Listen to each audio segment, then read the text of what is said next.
문학 펴세요. 120쪽. 120쪽 봐볼게요.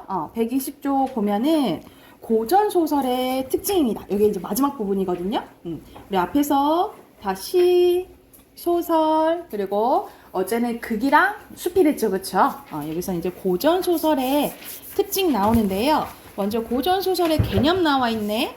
고전소설은 여러분 19세기 이전에 창작된 소설이라고 보시면 돼요. 그래서 보통 정확한 기준으로는 1894년을 말하거든요. 1894년 가보게요.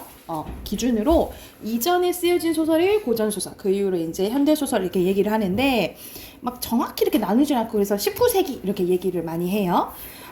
이 고전소설은 설화, 우리가 설화는 입으로 전해진 이야기를 얘기하거든요. 그래서 설화의 종류에는 이렇게 세 가지가 있어요. 왼쪽에 보면 신화, 전설, 민담, 이렇게 세 가지 종류가 있는데 이 설화나 가전, 여러분 가전체 문학이라고 이제 나중에 배울 건데, 가전체 문학은 사람이 아닌 것을 사람으로 표현해서 의인화를 해서 이제 쓴 문학을 가전체라고 하거든요. 그래서 예를 들어서 술을 의인화하거나 아니면 뭐 나무를 의인화하거나 라고 쓴 문학이라고 생각하시면 돼요.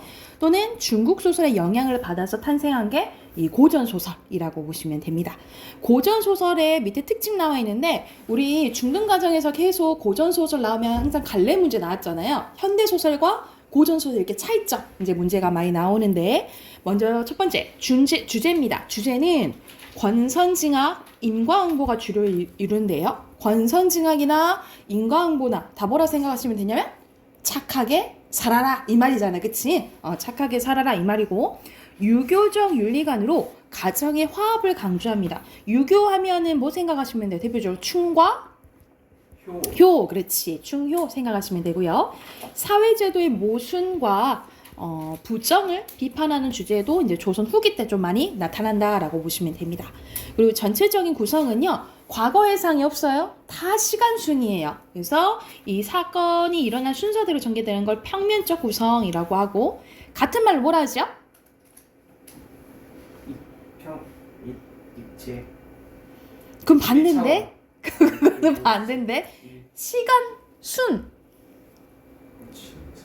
순행적, 그렇지. 순행적 구성. 그리고 일대기적 구성은요, 주인공이 태어났을 때부터 죽을 때까지 보통 다뤄요. 그래서 보통 영웅 일대기적 구성 이렇게 이제 많이 나오거든요. 그래서 당연히 태어났을 때부터 죽을 때까지니까 시간 순일 수밖에 없겠지, 그치? 그리고 환문 구성이 있는데, 환문 구성은 우리 저번 시간에 액자식 구성할 때 했었어요. 말 그대로 처음에는 현실로 시작했다가 꿈을 꿉니다. 그리고 다시 꿈에서 깨어서 현실로 돌아오는 이 구조를 환몽 구조라고 해요. 그래서 이 꿈 이야기가 진짜 이야기라고 생각하시면 돼요. 하고 싶은 말. 그래서 이것을 보면 전체적으로 액자식 구성이라고 보시면 됩니다. 자, 보면은 그래서 환문 구조는 액자식 구성이다 라고 기억해 두시면 되고, 여러분 적강이라는 단어를 기억해 두세요. 여러분 이제 적강이라는 단어를 이제 많이 보게 될 거예요. 고전 소설 때. 자, 그 적강 구조는 보통 영웅 소설에서 나타나는데, 우리 영웅이면 되게 비범해야 되잖아, 그치? 그래서 어떤 이야기가 나오냐면, 원래는 천상계 사람이야. 원래 이제 하늘나라 사람인데 죄를 지어가지고 이 지상세계, 인간 세상으로 귀양 왔다라고 보는 거예요. 그래서 밑으로 이제 귀양을 적강이라고 해요. 적강 구조라고 하는데, 여기서 나와 있죠. 천상계의 인물이 죄를 짓고 인간 세상에 나타나거나 죄값을 치른데 다시 천상계로 올라가는 구조를 적강 구조라고 한다는 거야. 그러면 우리는 여기서 이걸 알 수 있겠죠. 인간 세상과 천상계가 따로 있는 거구나 라는 걸 알 수가 있는 거잖아요, 그쵸? 그래서 이것을 뭐라고 하냐면 이원론적 세계관이라고 해요. 그래서 적강 구조는 이 이원론적 세계관이 밑바탕에 깔려져 있다라고 생각을 하시면 됩니다. 그래서 우리가 불교에서도 막 그러잖아. 우리가 지금 살고 있는 게 이승이라면 죽어서 가는 게 저승이잖아요. 이런 식으로 분리될 생각하는 걸 이원론적 세계관이라고 생각하시면 돼요. 그리고 거의 다 해피엔딩입니다. 다 그런 건 아니지만 뭐 운영전 같은 경우에는 조금 새드 엔딩이거든요. 그런 게 있지만 거의 다 해피엔딩이라고 생각하시면 되고요. 인물의 성격은요, 한번 성격이 정해지면 잘 안 변해요. 그래서 우리 흥부 놀부 생각하면 흥분 착한 놈, 놀부 나쁜 놈 이렇게 되잖아, 그치? 그래서 성격 변화가 없으면 평면적 인물이라고 하고, 자, 추가적으로 우리 효녀 하면은 누가 생각나요? 심청이 생각나고, 우리가 지조와 절개를 지키는 연려 생각하면 춘향이가 떠오르죠, 그쵸? 이런 식으로 어떤 사회계층을 대표하는 인물을 뭐라 하냐면 전형적 인물이라고 해요. 전형적 인물. 그래서 여러분 고전소설의 인물의 특성을 두 가지 기억하시면 돼요. 평면적 인물과 전형적 인물 기억하시면 됩니다. 평면적 인물, 전형적 인물. 전형적 인물은 뭐 간단히 쓰면 어떤 사회계층을 대표한다라고 보시면 돼요. 그리고 모든 면에서 뛰어난 인물들이 많이 나와요. 그래서 제자가 인형 주인공들이 나온다라고 보시면 되겠죠. 그리고 사건 전개가 어떻게 진행되냐면 우리는 요즘 드라마 같은 거나 아니면 소설 같은 거 보면은 보통 스토리가 탄탄하다고 하잖아요. 그치? 그래서 어떤 사건이 어떤 사건의 계기로 일어나고 이런 게 이제 말이 되는 걸 개연적이라 하거든요. 근데 예전 소설은 그렇게 스토리가 탄탄하지가 않아요. 그래서 개연의 반대가 우연이에요. 우연적으로 일어납니다. 그래서 남녀 주인공이 헤어졌는데 갑자기 뭐 길 가다 만난다던가 아니면은 뭐 배에서 만나던가 이런 식으로 이루어진다라고 생각을 하시면 돼요. 그리고 다 그런 건 아닌데 비현실적인 내용이 나옵니다. 우리가 홍길동전 생각하면 홍길동전이 동해번쩍 서해번쩍 한다 하잖아. 그리고 막 분신술 써가지고 막 8명이 되고 이러잖아요. 말이 안 되잖아, 그치? 이런 건 비현실적인 내용이 나와요. 그래서 같은 말로 전기적 생각하시면 됩니다. 비현실적 같은 말로 뭘 한다고? 전기적 기억하시면 되고요.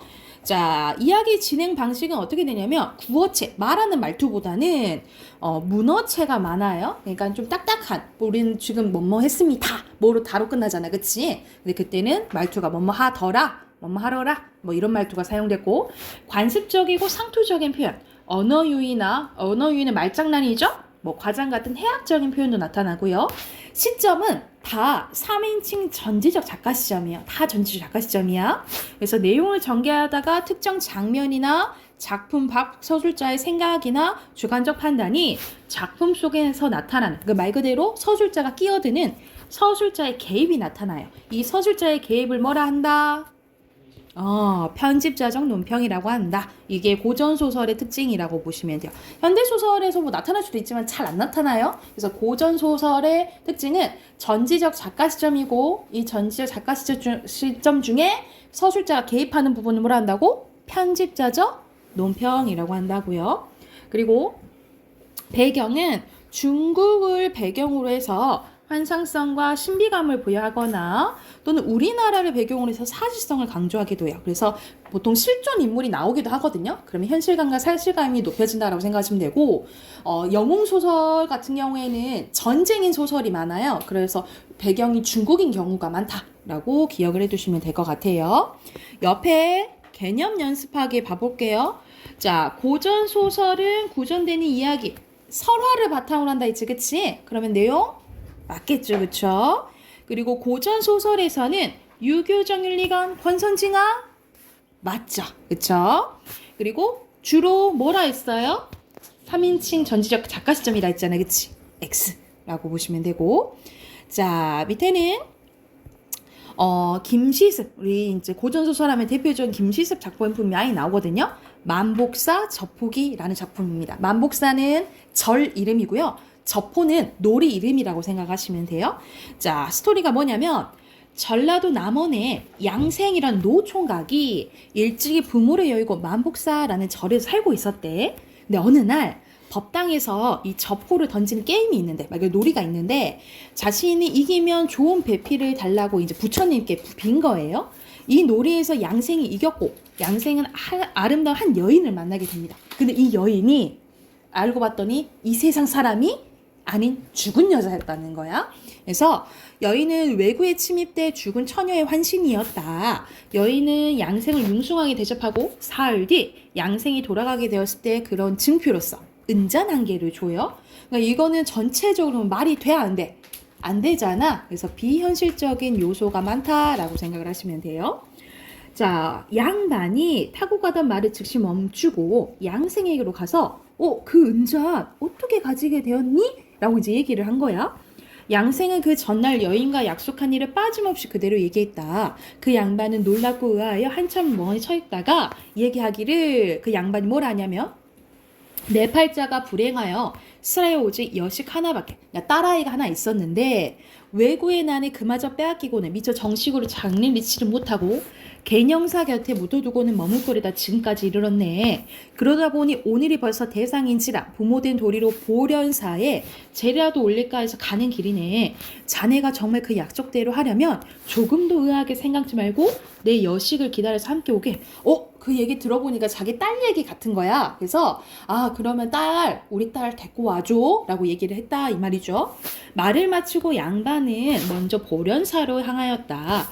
양생은 혼자 서서 그녀를 기다렸는데 과연 약속했던 시간이 되자 그녀는 시녀를 데리고 도착하였다.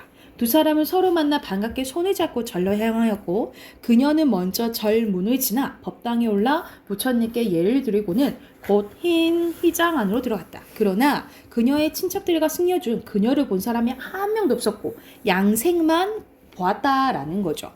그 이후 제가가 끝난 뒤에 둘 사이의 인연이 끝나 여인 혼자서 저승으로 가버리고요. 양생은 여인을 잊지 못하여 평생 장가도 들지 못하고 지리산에 들어가 약초를 캐며 살았다라는 이야기입니다. 그래서 여기서는 약간 죽음을 초월한 사랑 이야기라고 보시면 돼요. 그러면 여기서는 배경은 우리나라고요.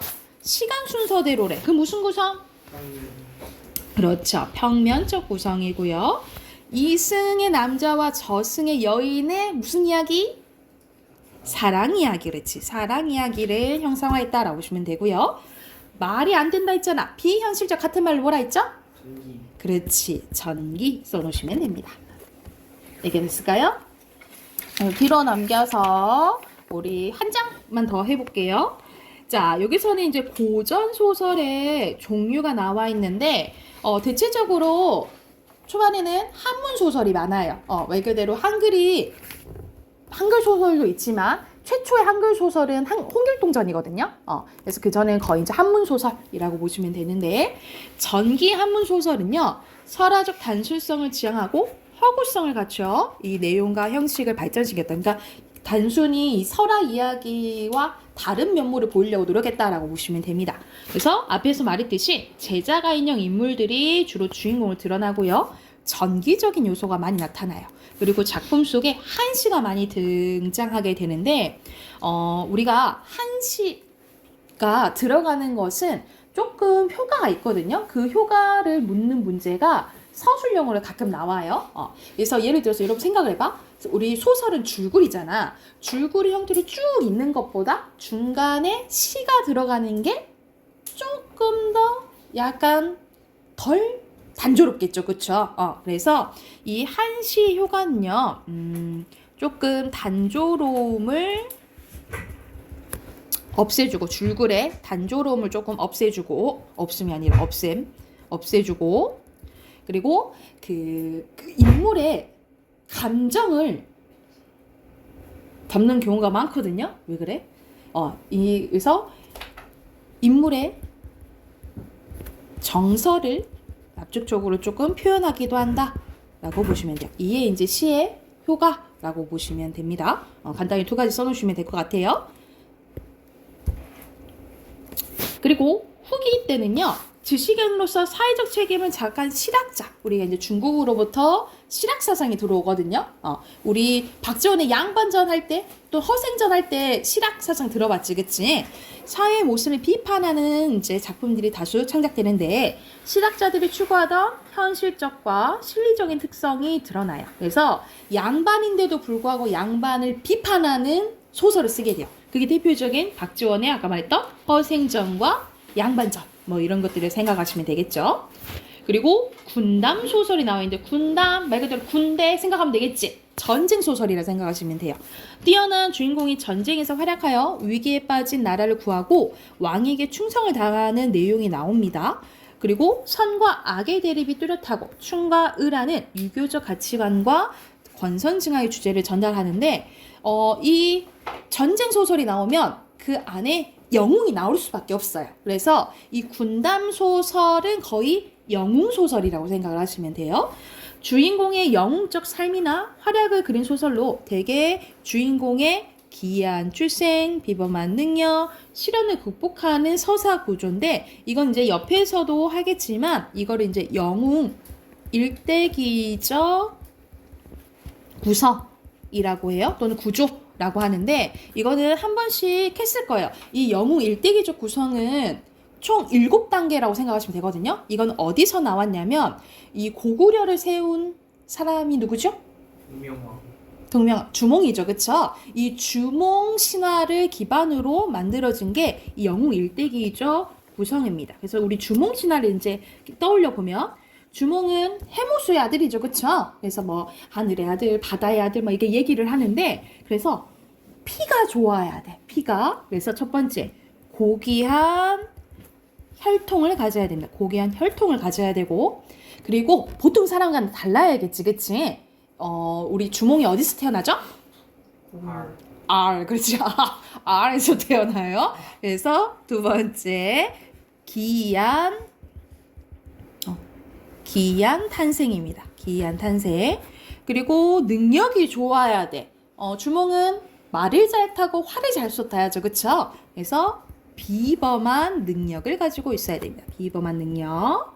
그러니까 당연히 주위에서 잘났으면 너무 시기 질투하는 사람들이 많단 말이지. 그래서 그때 주몽이 부여에서 살았는데 이 부여의 이제 태자랑 자식들이 이 주몽을 엄청나게 견제를 했어요. 결국 이제 죽이려 드는 거야. 그래서 막 이제 도망치게 돼요. 그래서 시련이 오게 됩니다. 시련, 고난이 오게 돼.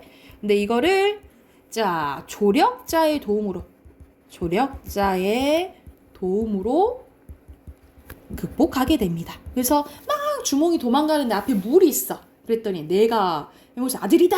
라고 얘기하니까 이 물고기랑 막 자라랑 거북이들이 막 모여가지고 다리를 만들어줬다라고 하잖아요. 이런 것들, 거기서 이제 조력자들이 이 물고기들이랑 자라랑 이겠죠, 그쵸? 그래서 극복했다가 또 시련 고난이 와요. 또 시련 고난이 와. 그래서 또 극복 후에 위협을 달성하게 되는데 주몽이 달성한 위협은 뭘 건국하죠? 고구려를 건국하게 되는 거죠. 그래서 이 7단계가 영웅 일대기적 구조라고 생각을 하시면 됩니다. 위협 달성이요. 위협 달성. 다시 써줄까? 위협 달성이에요. 됐나요? 그리고 조선 후기에는 여성을 주인공으로 하는 영웅 소설도 등장하게 돼요. 왜냐면 우리가 조선시대 때는 남성 위주잖아. 그치? 근데 왜 이제 여성 주인공을 하는 영웅 소설이 등장하냐면 아마 여성의 이제 사회적 지위가 더 올라가는 것도 있지만 사실 전쟁은 누가 해요? 남자가 하잖아. 그치? 근데 우리가 조선시대 때 큰 전쟁을 치러요. 큰 전쟁이 임진왜란이랑 병자호란. 임진왜란은 우리가 막은 전쟁이긴 하지만 병자호란은 완전히 진 거잖아. 그래서 약간 남성을 전쟁에서 진 남성을 약간 비판하기보다는 아마 그럴 것 같아. 약간 전쟁에서 진 남자를 좀 비판하기 위해서 이 여성 영웅을 얘기하기도 한다. 이렇게 보시면 되겠고요. 그리고 우리가 없어서는 안 돼. 사랑 이야기죠. 애정 소설 나오고요. 그래서 대표적으로 뭐 운영전, 춘향전 이렇게 나오는데 운영전은 유일하게 슬픈 결말이에요. 행복한 결말이 아니야. 슬픈 결말. 이 운영이가 죽거든요. 맞아요. 슬픈 결말을 가진 거고 춘향이는 행복한 결말이죠. 그쵸? 이런 사랑 이야기 나오고요. 가정 소설입니다. 말 그대로 우리가 지금 흔히 지금 말하고 있는 가정에 있는 이야기를 얘기하는 거야.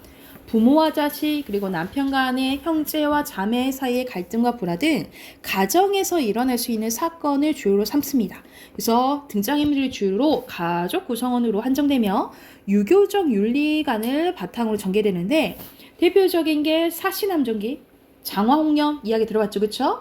침청전이 대표적인 얘기입니다. 여기서 사시남정기는 자 어느 시대 때 이야기냐면 숙종 때 이야기예요. 우리 숙종이 정치를 참 잘했다라고 하죠. 정치를 참 잘했는데 문제는 여자 문제가 있어요. 여자 문제가. 이때 인현왕후와 장희빈, 여러분 이야기 알죠? 인현왕후와 장희빈 때문에 이제 많이 고초를 겪는데, 이때 이야기를 이제 빗댄 게 사시남정기예요. 그래서 여기서 여자 사시와 교시가 나오는데 말 그대로 본처와 첩의 이야기가 나오거든요. 그래서 여기서는 주제는 말 그대로 본처한테 잘해라, 이 얘기라고 생각하시면 돼요. 본처한테 잘해라 이 얘기고. 자, 몽유소설은 우리 앞에서 환몽구조 했었죠, 그쵸? 말 그대로 꿈 얘기예요. 그래서 현실에서 꿈속으로 왔다 갔다, 꿈속으로 갔다가 다시 현실로 돌아오는 액자식 구성이라고 기억을 해두시면 됩니다. 옆에 예시 하나 더 볼게요.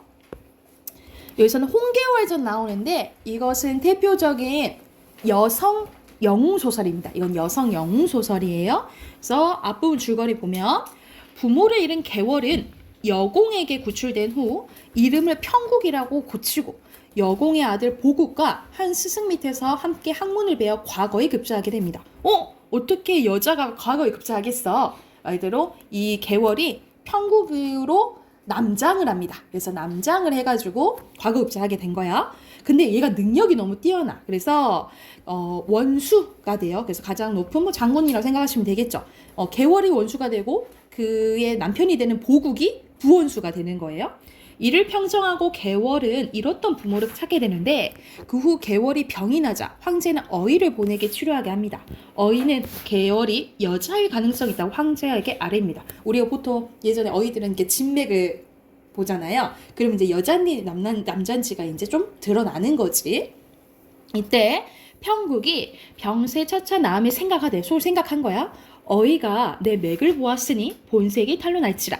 이제 할 일 없으니 여복으로 고쳐 입고 귀중에 몸을 감춰 세월이 보냄이 옳다 하고 즉시 남복을 벗고 여복을 입고 부모님을 뵙고 흐느끼며 두 볼에 눈물이 흘러내리거늘 부모도 눈물 흘리며 위로하더라. 개월 비감하며 우는 고동이 추 9월 연합고치 새우를 먹음은 듯 비유법 나오네요. 그리고 초승달이 수뇌에 잠기는 듯하며 아리따운 모습은 당대의 제일이라. 얼굴도 이쁜 거죠.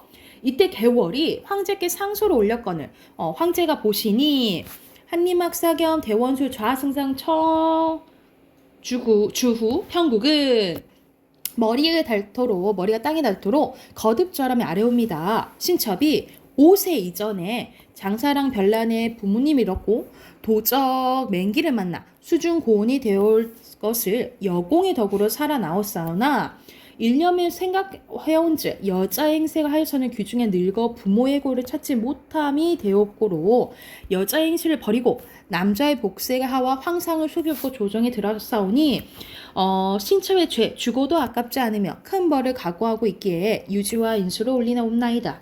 임금을 속인 큰 죄를 빨리 처벌해 주십시오. 제가 2차서 해가지고 남장해가지고 황제를 속일 수밖에 없었다. 그 벌은 받겠다라고 이제 올린 거예요. 그래서 하였거늘 천자 글 보시고 용상을 치며 좌우를 돌아보면서 말하기를 평국을 누가 여자라 보았으리요. 고금이 없는 이리로다. 비록 세상은 넓으나 문무겸전하고 갈충보국하여 충효상장 기제는 남자에 미치지 못하리로다. 그러니까는 그거 치고는 너무 일을 잘했다 이 말이야. 그래서 비록 여자나 벼슬을 어찌 거두리요. 그래서 벼슬을 거두지 않기로 이제 결정을 한 거야. 그럼 밑에 바로 빈칸 넣어볼게요. 이거는 영웅적 일대기를 보여주는 말 그대로 영웅소설이죠. 그쵸? 그리고 조력자 누가 구해줬다 했어? 여공. 그치. 여공이 도와줬다 했고요. 전쟁 군담소설 맞고요. 벼슬을 거두지 않는다 했잖아. 그러면 그게 한계인가? 한계에서 벗어난 거잖아. X겠죠. 그리고 핑카 바로 넣어보자. 이거 영웅 일대기적 구성이라 했죠. 그치? 그러면 무슨 혈통? 고귀한 혈통. 그리고 비범한? 능력. 그리고 부모를 잃었다 그랬죠. 그래서 빈칸 가족 쓰시면 되고요. 그리고 성인이 된 후에도 위기가 있지만 그거를 극복하고 뭘 달성해요? 위협을 달성합니다. 이해가 됐을까요? 절반은 여러분 다음 주에 할게요. 우리 그 워크북 꺼내볼게요. 워크북 어저께 숙제 내줬었죠?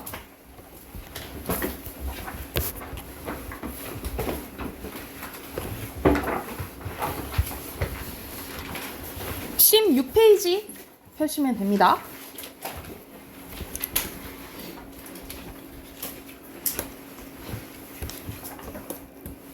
(16페이지) 바로 답 확인할게요. 빈칸부터 확인할게요. 여기서 1번에 플라톤이고요. 2번에 부정, 3번에 선, 4번에 긍정, 5번에 생존, 6번에 비중립, 그리고 7번에 존재론, 8번에 압박이에요. 그래서 중심 화제는 기술에 대한 철학자의 관점이고, 주제는 기술에 대한 철학자의 관점과 기술의 위협에 대한, 마지막에 누구의 견해 나와요? 하이데거의 견해 나오죠. 하이데거 넣으시면 됩니다. 1번도 빈칸 넣는 문제네요. 빈칸은 시간의 흐름이고 마지막에는 하이데거의 견해 나오죠. 자, 2번 봐볼게요. 여기서는 하이데거가 기술이 인간을 위협할 수 있는 도구가 될 수 있다고 본 이유는, 하이데거의 견해는 마지막 문단에 나오잖아요. 그래서 여기 부분 쓰시면 됩니다. 기술이 더 이상 인간을 위한 도구가 아니라 인간으로 하여금 세계를 특정한 방식으로 보도록 압박하는 존재이기 때문이다. 이렇게 쓰시면 되겠죠. 뒤에 서술어만 조금 바꿔 쓰시면 될 것 같아요. 압박하는 존재이기 때문이다. 이렇게 쓰면 되겠죠.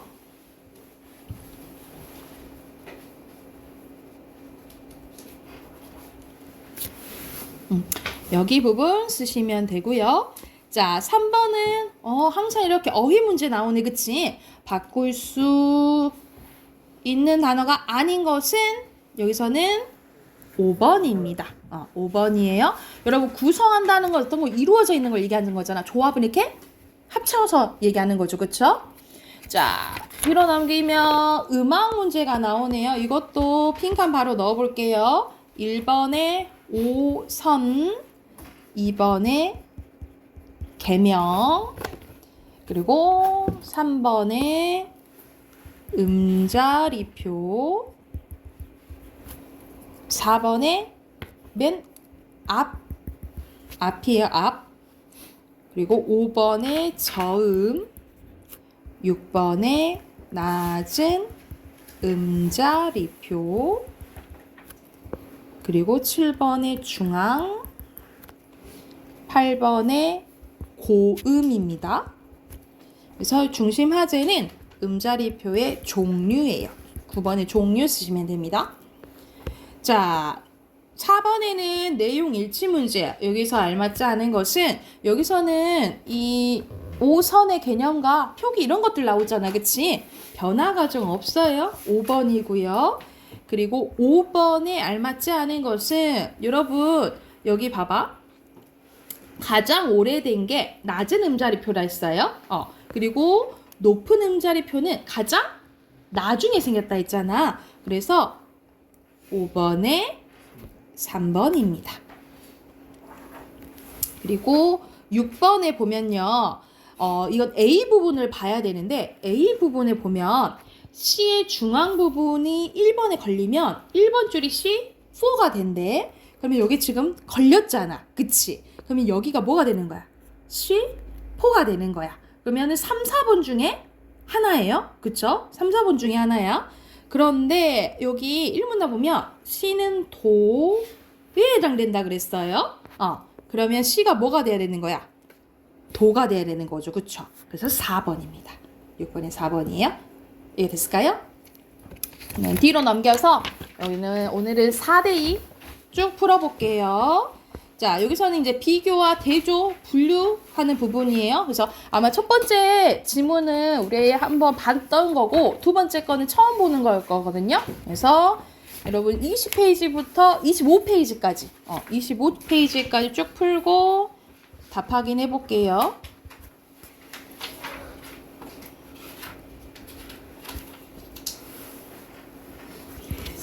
그럼 답 확인해 볼까요? 거의 다 푼 것 같은데. 자, 빈칸부터 채워 넣어 봅시다. 1번에 플라토, 2번에 이성, 3번에 합리적, 4번에 허무, 5번에 본질, 6번에 예수, 그리고 7번에 표현주의, 8번에 사실주의, 그리고 9번에 감정, 10번에 원근법이에요. 그리고 11번에 니체, 그리고 12번에는 존재입니다. 자, 넘기면 또 빈칸 넣는 거 나오네요. 기억에는 생성이고요. 니은은 변화예요. 그리고 2번에는 표현주의 예술기법의 특징 나오는데 이건 거의 마지막 쯤에 나오잖아요. 그래서 어디 참고하시면 되냐면 여러분 사문단에 어디 참고하시면 되냐면 여기 있죠. 대상의 비례와 고유한 형태를 왜곡하고 색채도 실제보다 더 강하게 과장해서 그리거나 대비되는 원색을 대담하게 사용하였다. 그리고 원근법에 얽매이지 않은 화면 구성을 보였다까지 쓰시면 됩니다. 여기 부분 문장 이어서 쓰시면 돼요.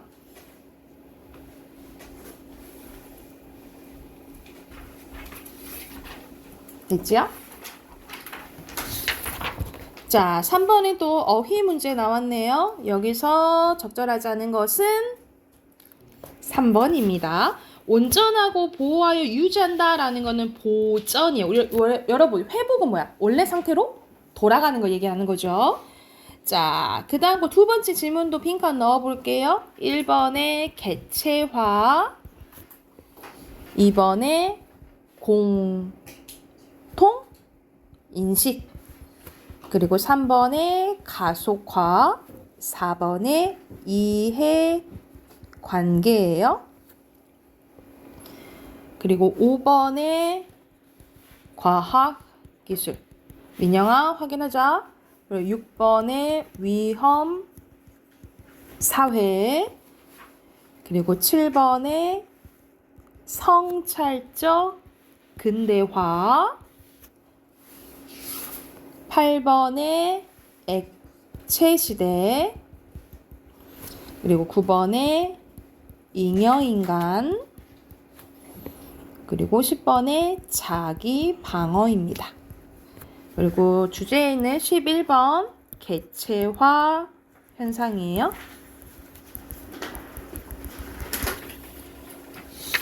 자, 4번에 여기서는 개체화 현상에 대한 백과 바우만의 관점 나오잖아요. 그쵸? 그래서 해당되는 전개 방식은 3번이라고 보시면 되고요.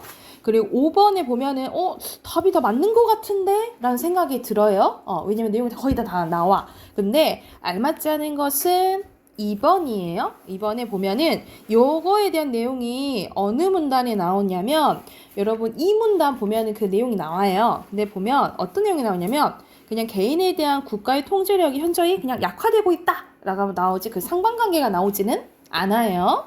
그래서 2번 틀렸다라고 보시면 되고 6번에 기억과 니은에 대한 설명을 알맞지 않은 겁니다. 기억은 위험사이고 니은은 액체 시대잖아. 그치? 알맞지 않은 거예요. 답은 3번인데 이거는 뒤에 니은에 대한 설명입니다. 기억 아니에요. 그리고 7번에 또 이 어휘 문제 나오네. 알맞지 않은 것은 1번입니다. 방치는 그냥 내버려 두는 걸 얘기를 하죠. 여기까지 보시면 될 것 같고요. 문법 꺼낼게요. 우리 문법 저번에 문법 숙제 있었는데 어저께 답하기는 못했거든요. 그래서 81쪽부터 답하긴 하면 될 것 같아요. 81쪽 펴봅시다. 81쪽. 자, 81쪽 답하긴. 여러분 같이 한번 봐봅시다. 81쪽부터 답하긴 해볼게요. 여기는 순서대로 X 짝대기 하시면 되겠죠? 여기서는 관형어 찾는 거네요. 새, 정의, 성실한 쓰시면 되고, 부사어는 관형어, 용언 꾸며주죠? 오, 여기서는 X입니다. 여기서는 용언에다가 어미예요. 그리고 밑에는 독립어 맞죠? 그리고 O, X입니다. 독립어 인용 야까지 해야 되겠지, 그치? 옆에 빈칸 채워볼게요. 여기서 생략할 수 없는 성분은 주성분 찾으라 이 말이잖아, 그치? 소윤이가 색종이를 잘랐다 쓰시면 되고, 생략할 수 있는 것은 꼼꼼한 가위로. 지금 근데 가위로는 생략할 수 있는 거 아니에요? 생략할 수 없는 거 아니냐고? 잘랐다까지만. 왜냐면 이거는 부사어니까요. 부사어. 필수적 부사. 필수적 부사어? 아래가 그런 거. 네, 이거는 필수적 부사어까지는 아닌 것 같아요. 그리고 경민이는 효빈이를 동생으로 삼았다. 이거 좀 넘어가긴 했는데, 생략할 수 있는 거는 옆집의. 그래서 주어 다 쓰시면 돼요. 소윤이가, 경민이는, 서술어는 잘났다, 삼았다, 목적어는 색종이를, 효빈이를. 여기서 필수적 부사어는 동생으로 해요. 그리고 관형어는 꼼꼼한, 옆집의. 여기서 부사어가 가위로, 독립어가 없죠? 밑에 빈칸 바로 넣어보세요. 문법. 아이고. 주성분, 주체, 4번에 서술어, 5번에 목적어, 6번에 부속성분, 7번에 체언, 8번에 용언, 9번에 필수적, 10번에 독립어예요. 됐나요? 자, 뒤로 넘겨서 바로 1번부터 확인해 볼게요. 여기서 적절하지 않은 거예요. 여기서는 2번이거든요. 여러분 기억과 리을 봐보자. 주격 조사 형태는 앞말과 관계가 없어. 여기서는 받침이 있어 없어? 없으니까 가고, 여기는 받침이 있죠. 있으니까 이니까 상관 있죠. 그쵸? 그리고 2번에는 서술어가 반드시 요구하는 거에 필요한 거. 철수는 민규에게 책을 돌려주었다. 이게 다 있어야겠지, 그치? 4번이고요. 그리고 3번에 적절하지 않은 거예요. 적절하지 않은 것은 5번인데, 여러분 잡았다 봐봐. 필요한 게 뭐야? 철수가 물고기를 잡았다잖아. 많이는 생략 가능하죠. 4번 가볼게요. 4번에 적절하지 않은 겁니다. 여기서는 3번인데, 디귿을 보니까 시골이 뭐 꾸며줘요? 풍경 꾸며줘요. 그래서 체언이 관형화 될 수 있죠. 그쵸? 그리고 5번 갑니다. 5번에 알맞지 않은 것은 2번인데, 이상하게는 뭐 꾸며줘요? 좋다 꾸며주는 거야. 뭐 꾸며줘? 용언 꾸며주는 거지. 그치? 그래서 문장을 이어주는 거는 뭐 그리고, 하지만 이런 것들 해야겠죠. 그치? 이거 접속 부사예요. 그래서 이거는 부사인데, 이제 문장을 이어준 여기서는 이상하게는 접속부사는 아니니까.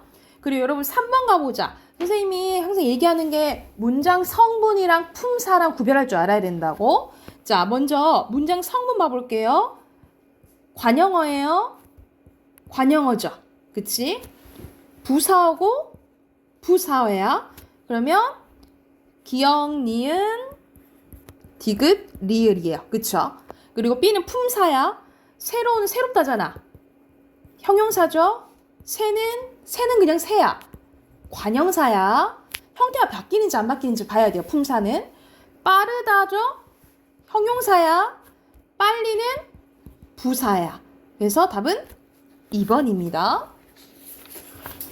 그리고 뒤로 넘겨서 고난도 갈게요. 자, 고난도에서 여기선 적절하지 않은 것은 여기서는 필요로 하는 성분 얘기하는 거잖아요. 그쵸? 이거 관련 없는 거는 2번이요. 2번은 문장의 호응 문제예요. 호응 문제여서 이 서술어의 자릿수와는 관련 없다라고 보시면 되고요. 밑에 핑크한 넣을게요. 문장 성분, 그리고 보충, 그리고 서술어. 그리고 오른쪽에는 다르게 고른 거네. 답은 1번이고요. 밑에 빈칸 문형 정보 생략, 옆에도 생략입니다.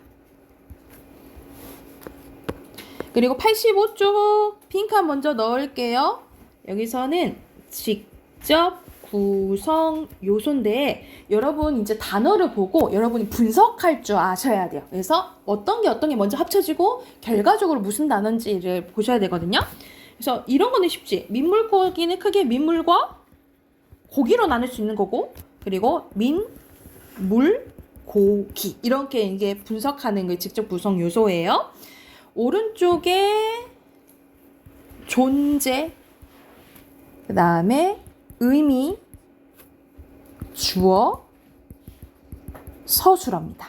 서술어고, 자, 이렇게 단어들이 이렇게 나오잖아. 그러면 결과적으로 단어랑 그냥 어근과 어근이 합쳐진 것이 합성어거든요. 합성어고, 우리가 접사 있죠. 접사가 붙은 게 파생어예요. 그래서 결과적으로 합성어인지 파생어인지를 봐야 되는 건데, 여러분 A부터 나누면 어떻게 나눌 수 있을까? 나들이 옷은. 나들이 옷. 그러면 나들이 옷. 단어 플러스 단어로 보시면 돼. 어근 플러스 어근이가 결과적으로 합성어는 맞아요. 합성어는 맞는데 나들에다가 이가 붙은 거야. 나들다에다가 이가 붙은 거는 이가 붙은 명사가 된 거잖아요. 파생어예요. 바로바로 고치세요. 파생어고.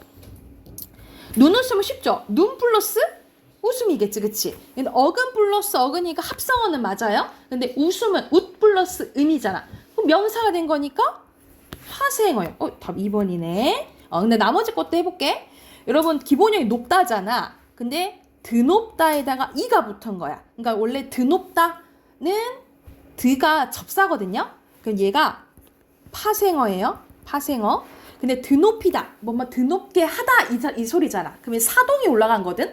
이거는 이도 사동 전미사예요. 그래서 이것도 결과적으로 파생어예요. 파생어는 맞는데 앞에가 틀렸네. 이해됐을까요? 그러니까 드도 접사고 이도 접사예요. 그러니까 이걸 왜 어려워하냐면 이게 어근인지 접사인지 헷갈려서 그래. 그래서 접사인지를 잘 봐야 돼. 그리고 D 봐볼게요. 집집이 집집마다 이런 뜻인 거야. 그러면 집은 어근 플러스 어근이죠. 그러니까는 합성어야. 근데 이가 부사를 만들어주는 부사형 접사거든요. 그러면 파생어는 맞겠지. 그치? 명사를 부사로 만들어줬으니까. 그죠? 그리고 놀이터는 어떻게 나눌 수 있겠니? 놀이 플러스 터겠지. 그쵸? 그러면은 합성어예요. 근데 놀이는 기본형이 뭐야? 놀다잖아. 그치? 근데 놀이 명사가 됐으니까 파생어 되겠죠. 이건 두 개 다 틀렸네. 이렇게 하는 거예요. 그래서 여러분이 단어를 보고 직접 구성 요소 밝힐 줄 알아야 되는 거야. 이해됐을까요? 그리고 밑에 분석으로 알맞지 않은 것은 몇 번? 2번. 오케이. 이렇게 나눠야겠죠. 그죠? 2번이에요. 됐을까요? 뒤로 넘겨보세요. 하면은 우리 앞에서 문장 성분 배웠어요. 문장 성분 총 몇 개나 있어? 아이고 7개야. 구품사 7성분 기억하시라고요. 구품사 7성분이야. 그래서 이 성분을 기반이 되어야지 문장 구조할 건데 우리 이거 지금 올해 엄청 많이 하고 있잖아요. 그쵸? 올해 이거 문장 왜 계속 강조하냐면 이게 계속 나와요. 계속 나오기 때문에 자, 먼저 문장의 짜임 봐볼게요. 문장의 짜임. 자, 문장의 종류는 크게 두 가지로 나뉘어져요. 혼문장과 겹문장으로 나뉘죠. 어떻게 나눠진다고? 혼문장과 겹문장. 혼문장이랑 겹문장으로 나눠지는데 혼문장은 앞에서 우리 배웠던 주어와 서술어 있죠. 주어 서술어가 한 번만 나타나면 혼문장이에요. 문장이 아무리 길어도 주어랑 서술어가 하나면 혼문장인 거야. 그래서 여러분 여기서 문장 구조 볼 때는 서술어를 잘 찾으라 했죠. 왜냐면 주어는 생략되어 있는 경우가 많다 했잖아. 서술어에 올 수 있는 거 세 가지 뭐라 그랬죠? 하다.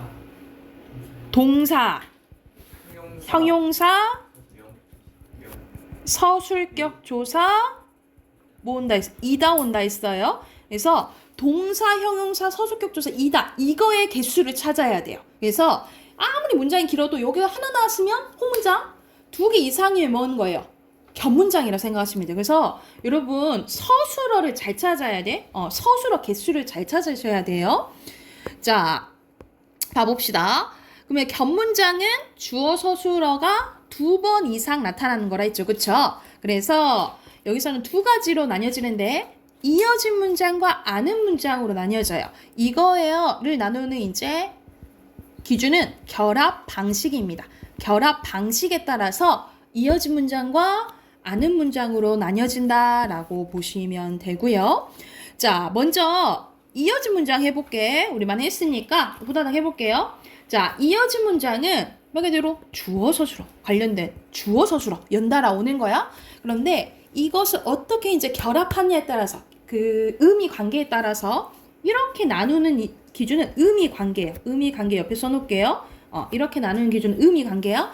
의미 관계에 따라서 대등, 종속 이렇게 나뉘어져요.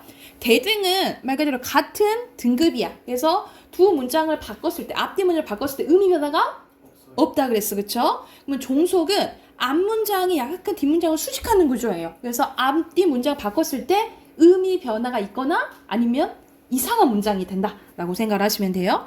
그래서 이 앞문장과 뒷문장이 이의 연결해 주는 게 말 그대로 연결어미거든요. 그래서 연결어미를 보셔야 되는데 대등적 연결어미 볼게요. 대등적 연결어미에는 고며가 있어요. 고며는 나열을 의미하고요. 뭐뭐 하지만 뭐뭐 하나 이거는 대조. 뭐뭐 하든지 뭐뭐 하거나는 선택이에요. 그래서 나열, 대조, 선택의 의미가 오면은 어떻게 이어진 문장? 대등하게 이어진 문장이에요. 그래서 이거는 선생님이 연결음을 조금 외우시면 좋다 했죠. 그쵸? 이게 외우시면 되고 나머지는 종속이라 생각하시면 돼요. 원인을 나타내는 것. 뭐뭐 하니까 뭐뭐 함으로 뭐뭐해서 하니 조건은 뭐뭐 하거든 뭐뭐 하면 의도는 뭐뭐 하려고 뭐뭐 하도록 또는 여러분 추가적으로 하나 써놓을게요. 뭐뭐 하러 또 써놓으세요. 뭐뭐 하러 뭐뭐 하려고 뭐뭐 하도록 의도고요. 양보는 뭐뭐 하더라도 양보. 그리고 배경은 뭐뭐 하는데 내가 가고 있는데 제가 인사를 했어 이렇게 하는 것도 있죠. 그래서 요것들이 나오면 종속이라고 생각을 하시면 됩니다. 이거 됐을까요? 그러면 이것도 간단히 옆에 87쪽 있죠? 87쪽 문제 풀어올게요. 87쪽 문제 풀고 다음 시간에 아는 문장 할게요. 아셨죠? 여기까지 합시다. 그리고 단어 25, 26 외워오시면 돼요. 25, 26